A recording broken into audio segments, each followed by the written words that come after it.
Bismillaah. Assalaamu calaykum waraxmatullaahi wabarakaatu. Akhyaarta sharafta leh, soo dhowaada dhammaantiinba ku soo dhowaada madashan aan ugu magac darnay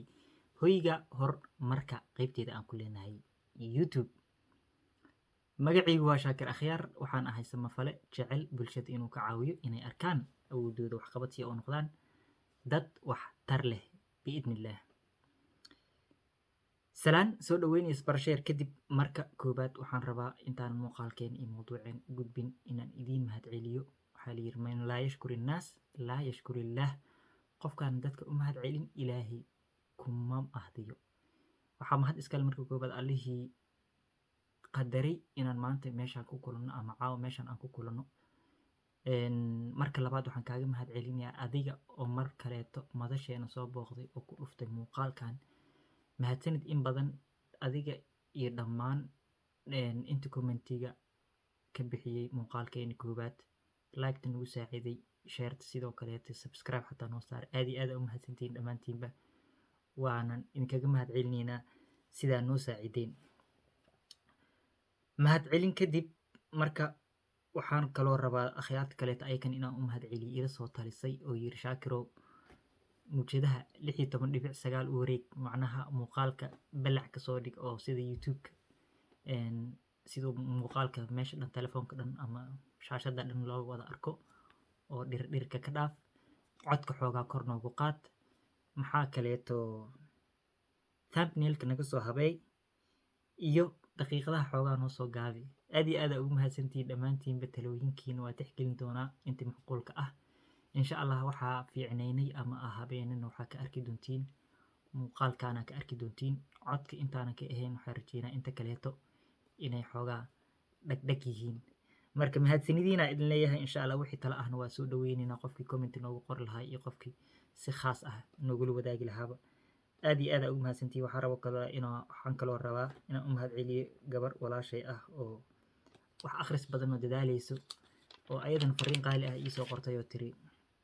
wax badan aan akhrinaya ama baaritaan aan sameynaya, saasay tahay haddana Shaakirow muuqaalkaaga wax badan aan ka faa'iiday. marka runtii faa'iidadaas iyo ammaantaas macnaha wax aan xilligan filay maahan, maadaama ay sheekadeedii bilaaw iska tahay.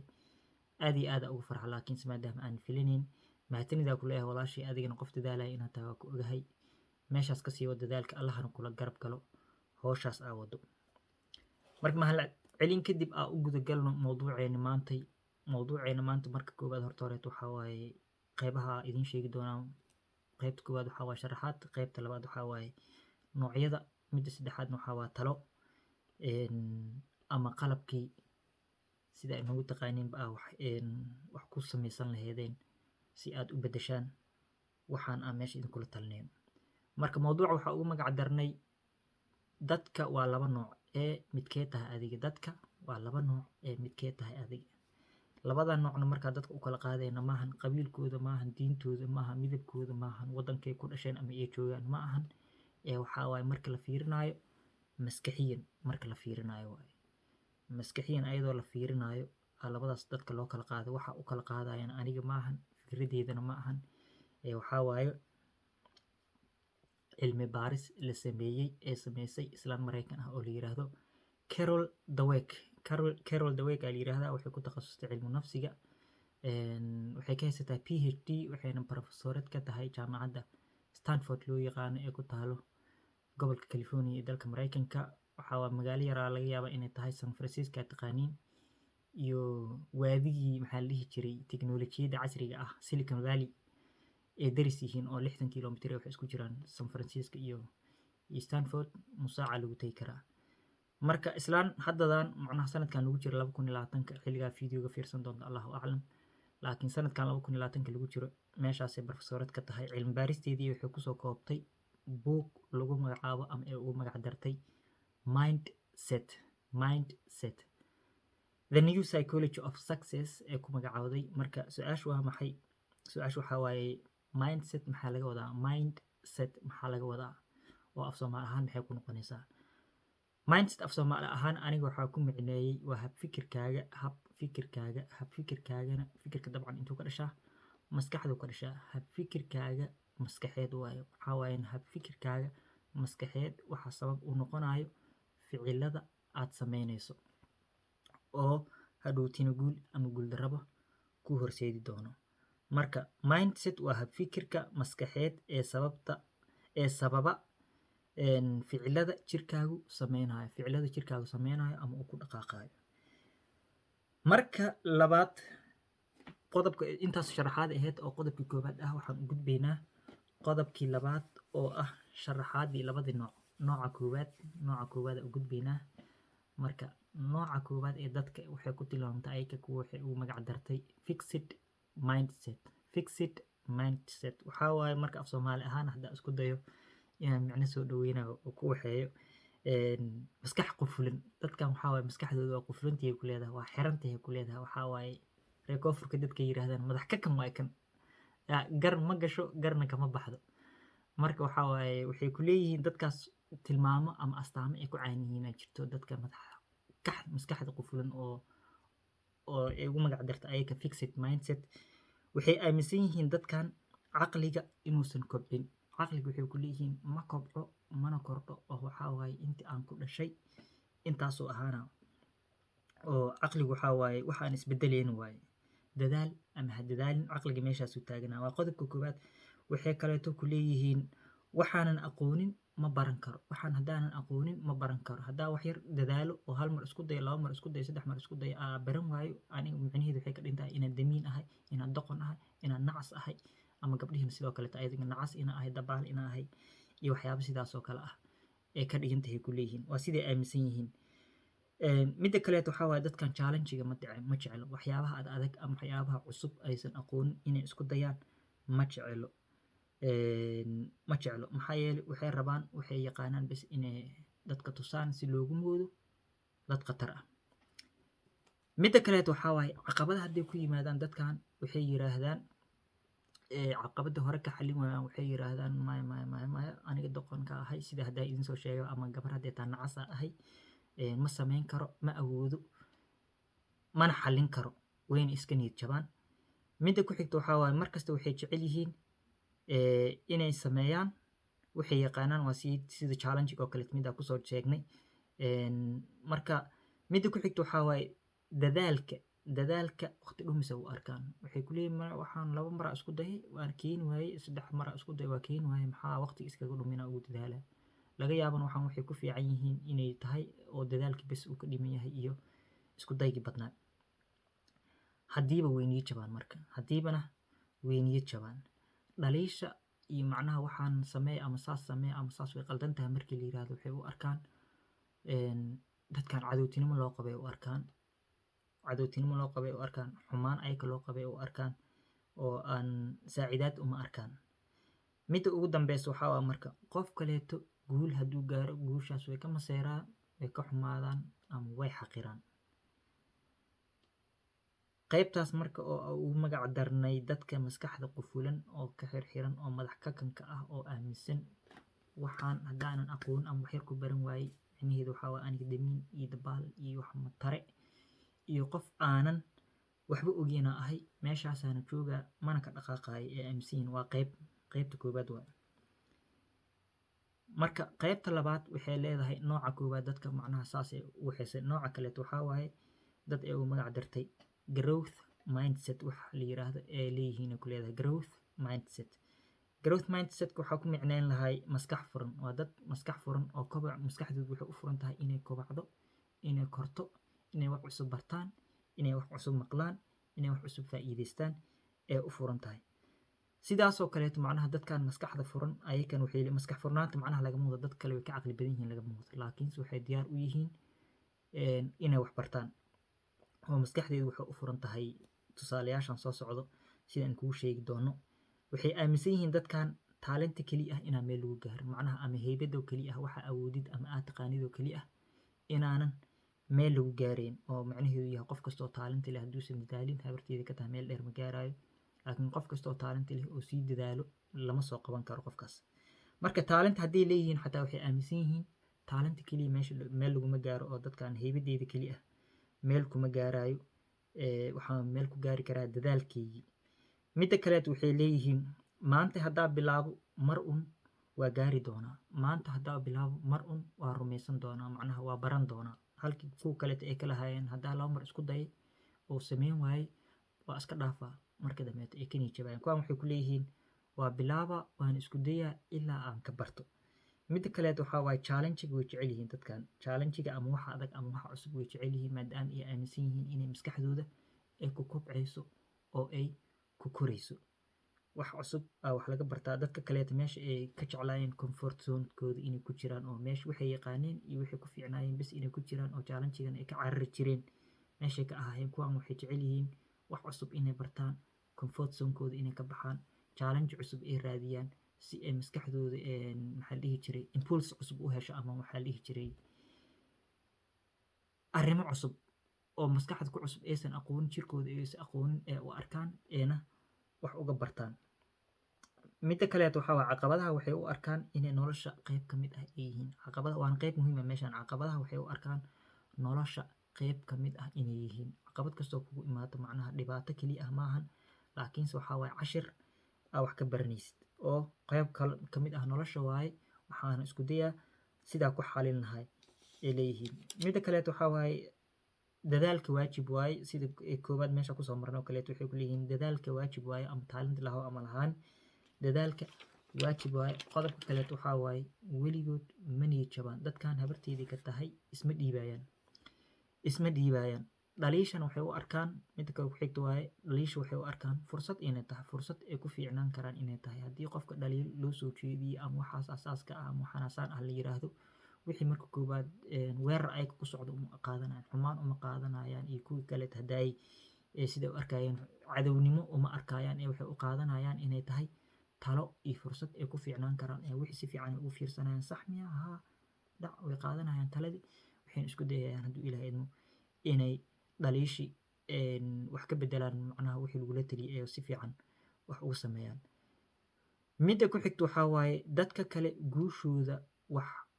ay ka bartaan dadka kale guushooda waxay ka bartaan oo waxay ka fahmaan oo waxay u fahmaan inay tahay macquul meesha ay kuwa kaleeta hadda ay ka masiiri jireen ay ka xumaan jireen ama ay xaqiri jireen kuwaan ma xaqirayaan dadka kale guushooda kamana xumaanayaan ee waxay u arkayaan macquula mujeeda heblaayo way gaartay oda hebelkaas wuu gaaray anigana waxaa ii diida haddaa dadaalo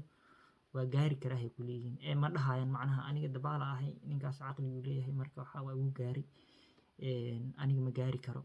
ama asagaa xaasinimiyana si aa waxaas guul loogu arkin ma dhahayaan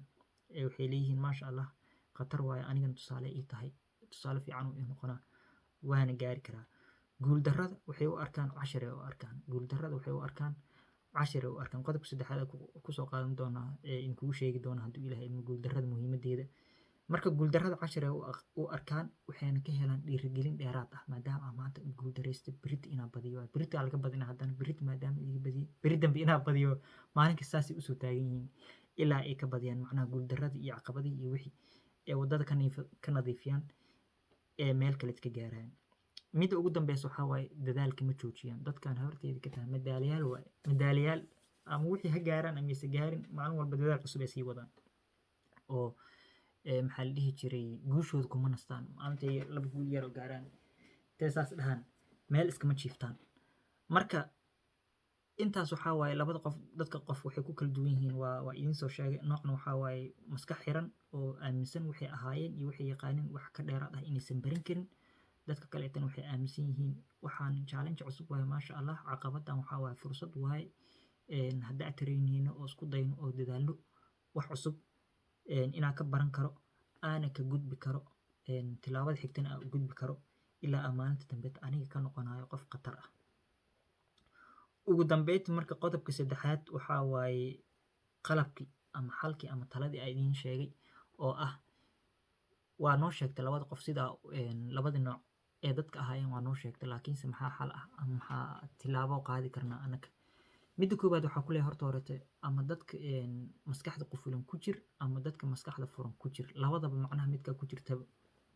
waxay ahaataba waxaa kaala talinaa inaadan go-aan deg deg ah aadan gaarin dadka kaleetana aada xugmin aadan qof ku dhihin adigii hebel astaamahaas oo qodobka koowaad lagu soo sheegayo ahay madax ka kan waayo wax ma baran karo aaminsan yahay horuu ka niyad jabaa markaa qof saas waxyaabahaas aa aadtid inaa xugmisid qofkaas oo dhahdeed adiga saasaa tahayo weligaa wax ma faa'iidaysid waxna kugu xisna inaadan dhihinaa kugula talinaa haddaa adiga tahayna macnaha inaadan meeshaas aadan ku qancin maxaa yeelay isbeddelka waa macquul qodobkaanaana noo sheegayo isbeddelka wuxuu macquulka ku yahay marka labada dhinacba dhinaca rabtid ku jir dadkaas kaleeto maskax ku filnaan ha ku xukminin oo ha ku dhihin maxaa yeele haddii kaleeto adigoo kaleeto ayakiyaa ka mid noqonaysaa oo waxaa aaminsan tahay qofka hal mar madax ku filan hadduu yahay inuusan weligiis isbedelayn maxaa ayakaa la mid noqonaysaa marka waxaa idinkula talinaa qofka hadduu yaraantiisa xataa ma arkin ama damiin aa ahayd ama doqon lagu dhihi jiray dadka waxay dhihi jireen waaye ama waxaa adiga aaminsaneed waaye dadka waxay dhihi jireen waaye ama waxaa adiga ka shakisay oo markii dambeetana aa aaminta oo noloshaada nafsadaada aa ku qancisay marka wixii aaminta oo nafsadaada ku qancisidna hadday been yihiin xataa waa aaminay meelaha iska fariisanay marka waxaa kugula talinaa wixii horay oo soo dhacay caruurnimadaadii ama waxay dadka lahaayeen iska ilow meel qashinka ma aragti inta qabatid ku rud oo waxaa usoo jeesataa hadda laga bilaabo macnaha sidaa adiga aaminsan tahay oo maskaxda macquul waa qof walbaba wadaduu maro labadan wadada adi martid oo aamintid aa ku soconaysaa midna waxaa guuldarey kugu hogaaminaya midna guulay kugu hogaaminaya haddaa aaminsan tahay inaad gaari kartid ka rumayn kartid waa gaaraysa haddaadan aaminsaneyn inaad gaari karinna meeshaadaa fadhina dadka kaleeto doqonnimada kugu sheegayena kugu rumeebayso maadaama adiga aa rumaysatay marka xalka wuxuu ku jiraa midda koowaad waxaa waaye naagtan waxay na leedahay Michael Jordan oo kaleeto noqo Michael Jordan waxaa waaye nin basketballka dheeli jiro Maraykanka ahoo maasha Allah lagu magacaabo ninka ugu khatarsanay baashaas kubadda kolayga in af Soomaaliya lagu dhaho la tuuro ninka ugu khatarsanay marka ninkaana waxaa la weydiiyey waa maxay Jordanow sababta u gaartay guulahan waa la celin waayay ninkan wax qabtaa la waayay maasha Allah khatar uu noqday marka guusha aa gaartay maxaa sababaa la dhahay waa lagu wareysanaa ninkii jawaabtii uu bixinaa jawaabta wuxuu ku bilaabay sidaan wuxuu yiri 9,000 oo mar aa banoonigii ama kubaddi shabaqa la waayay 9,000 waaya 9,000 oo mar 9 mar maahan oo 1 2 3 4 5 6 7 8 9 maahan 9,000 oo mar 2,000 iyo meeqa marayna 22 ay hadda dunidan ciisa kadib macnaha taaginta oo taariikh ahaan markii xisaab ninkan 9,000 oo mar uu la waayay kubaddii shabaqa waxa uu ku leeyahay ku dhawaad 300 oo mar aa liiga badiyay oo kooxdii asaga u dheelayay afka ciida loo daray inta la qabtay laga badiyay 300 oo mar aa laga badiyay wuxuu kaloo ku leeyahay 26 jeer waxaa liigu aaminay riyooradii kama dambaysta ahayd aakhiru saaca kooxdeydii ee ku badan lahayd riyoorada macnaha banooniga dhahan reekoofurka dhahan waxaa waaye laadkan kubadda maxaa la dhihi jiray lagu tuuraayo marka afka kaleeto wax lagu dhaha ma aqaan laakiin riyoorada midaas waaye riyooradaas oo macnaha basketballka way ka duwan tahay tiisa weliba riyoorada banooniga waxaa ku jira qof borteeri ah ama goalkeeper sa u taqaanin goal haye aaba guusha ku jiro basketballka tiisa waxaa waa adiga iyo shabaqa waaye waa shabaqa yaroo saan ah banooniga haysataa waa ku tuuraysaa haddaa khatar tahan waa ku ridaysaa haddii kaleeta la weysid macsalaamo waa cuntay rigoorada sidaasaa ku cuntay marka shabaqi oo xataa goolhayo ku jirin 26 mar aakhiru saac ah oo kooxdiisa badan laheedaa lagu aamina la yiri hoo markaasuu agmaray 26 jeer oo aakhiru saac kooxdaada waxay ku badan laheed adiga mas-uuliyaddaada darteed lagaaga badiyay ka hor maskaxdaas ay noqon laheyd hal mar ama 2 mar haddii aa cuntid waxaa dhihi laheyd may ani mar rabo kooxdiida darteed looga badiyay iga dhaaf ma ridaaya dhihi lahayd marka ninkan 26 mar oo akhir saac fursadaas uu cunay wuxuuna leeyahay marka nolosheeda guuldarrada ay ka dambaysa ay u dhici jirtay qaladba qaladka ka dambeeyo aa samayn jiray waana taas sababta keentay inaan guuleysto ninkan waxaa la weydiiyey sababta uu ku guuleysto noo sheeg wuxuuna ka sheekeynaa markaan guuldarrooyinkan iyo waxa keenay guuldarrooyinkaana keenay inaad guuleysto waa arrin cajiib ah marka meeshan qodobka aa ka leenaha waxaa waaye inaa ogaatid qofka qaladaadka maanta kaa dhacay inay yihiin sababta aad berrito ku guuleysan doonto waa qodobka koowaad midda labaad waxaa ku leedahay marka isada naagtan ay kugula talinayso islaantan ay kugula talinayso jeclaaw waxa aad rabtid inaad qabatid waxaa rabtid inaad jeclaatid oo aadna ku fiican tahay waaye midda saddexaad waxaa waaye qorshe samayso inaad qorshe samaysid waxaan aad rabtid qorshaa u samaynaysaa midda afaraad waxaa waaye dadaal iyo tababar aan dhammaanayn ha lagaa helo dadaal waalan iyo tababar aan dhammaanayn ha lagaa helo ugu dambeyntii Carol Dweck naagtan la yiraahdo waxay noo sheegaysaa oo na leedahay saddexdan waxaa waaye marka passion ay ku magacaawdo oo ahayd wixii aad jecleed oo aadna ku fiicneed oo lagu daray toil ereygaas la dhahayo si fiican ani xataa ma aqoon laakiin Dr. Google aa geliyey wuu ii sheegay toilka marka waxaa waaye ku leeyahay dadaal waali ah inaad samaysid oo macnaha qeyrul caadi ah dadaalkaaga qeyrul caadi inuu noqdo waa ninkan Michael Jordan la dhahayo subaxda alisay intuu kaco uu tareynayo kabacdi iskoolka aadi jiray galabta sidoo kaleeto training markii la sameynayo dadka ka hor 2 saacadood ka hor u imaan jiray training intuusan bilaaban 2 saac oo sii trainina kooxdiisu haddana 2 saac training la sameynaa 2 saac kaleeto haddana asaga keligiis sii trainina marka dadaal waali ah inaad la imaatid waaye iyo tababar oo lagu daray macnaha kow waxaa inaad jeceshahay inaad samaysid 2 dadaal waali ah inaad la imaatid 3 waxaa waaye training aan dhammaanayn in lagaa helo training aan dhammaanayn saddexdaas markii lagaa helo waxaa noqonaysaa khabiir aa ku noqonaysaa waxaan aad rabtid inaad samaysid taas micnaheedu ma waxay tahay ku leedahay marka inaad noqon kartid Albert Einstein oo kaleeto iyo Ludwig van Beethoven dadkii caqligooda qeyrul caadiga ahaa oo kaleeto inaad noqonaysid miya waa maya ku leedahay jawaabtu waa maya laakiinse waxaa waaye tusaalayaal waxay kale usoo qaadanaysaa Leo Tolstoy Charles Darwin Michael Jordan oo kaleeto ayaka waxay ku leedahay Pablo Picasso oo kaleeto kulligoodba waxay ku leedahay maysan ku noqon yaraantoodii lama ogeyn inay khatar yihiin oo macnaha dad oo khatarnimada ku dhashay maahan ee dadaal iyo dadaalayaan ku gaareen oo waxaa waaye iskoolka markay dhigan jireen dadaa waxba ogeynaa loo moodi jiray oo dadkay ka mid ahaayeen Michael Jordan oo kaleeto asagan jaamacadiisa iyo basketball kooxda waa loo diiday Leo Tolstoy mase Charles Darwin uu ahaa umalena asagan iskoolka macnaha waa lagu liidi jiray oo wax fiican inuu yaqaan looma moodeynin marka dadkaas ayadoo saas tahay laakiinse haddana wixii ay jeclaayeen dadaalkoodii sameeyeen oo macnaha trainingkii badiyeen tababarkiina macnaha way badiyeen sidaas darteed ayada tusaale waxay ugu soo qaaday dabcan reer galbeedka dadkaasna waa taqaaniin annakana tusaale ahaan muslimiinta hadda usoo qaadanay imaam shaafici oo kale usoo qaadan karnaa ibnu qayim ibnu khalduum al-khawaarsimi oo kaleeta usoo qaadan karnaa muslimiinta iyo inta kaleeto dadka diinta iyaga fiican adinka taqaaniin dadkaas aad tusaalayaasha usoo qaadan kartiin laakiinse qof kasta oo khatar noqday maahan micnaheeda inuu bilaawi uu khatar ahay dadka qaarkood damiiniina laga aaminsanayo ama ay ahaayeen gadaalay kasoo fiicnaadeen marka xaaladda adiga maanta ku jirto kama turjumayso mustaqbalkaaga berri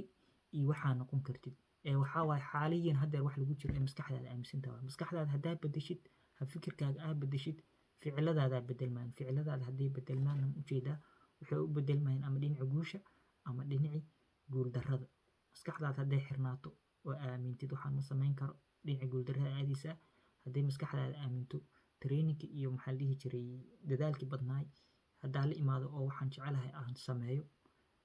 marka dambeeto waa lama huraan inaan hadafkayga gaari doono marka mawduuceena maanta intaasaa kusoo gabangabeyneynaa oo macnaha waxay ku leedahay dadkaas oo kaleeto xadkooda maysan ogeyn Charles Darwin Leo Tolstoy oo kaleeto xadkooda maysan ogeyn laakiinse maadaama ay dadaal la imaadeen xadkooda way ogaadeen maanta heerkaasay gaareen oo tusaalayaal ayagoo dhintay inaan usoo qaadanayno imaam shaafici oo kale sidoo kaleeto aad tusaalayaal usoo qaadanayno marka xadkaaga ma ogid ilaa aad ka dadaasho oo aad isku daydo waxaan meel la yaqaan oo cad inaa uga soo harto ilaa xadkaas aad ka baroobayso ma dhihi kartid dabaala ah ama doqona ah ama waxaan ma awoodo ma dhihi kartid xadkaaga horta horeeto soo tijaabi oo ha ka daalin marka ilaa iyo muuqaalka kan xigo intaan ka kulmayno waxaan idin rajeynaa nabad iyo naxariis caafimaad cimri dheer iyo cibaado suuban waxaana idin leeyahay ama u noolow ka rumaynta riyooyinkaaga ama la noolow cariiriga cabsidaada balanteen waa raadsan reeb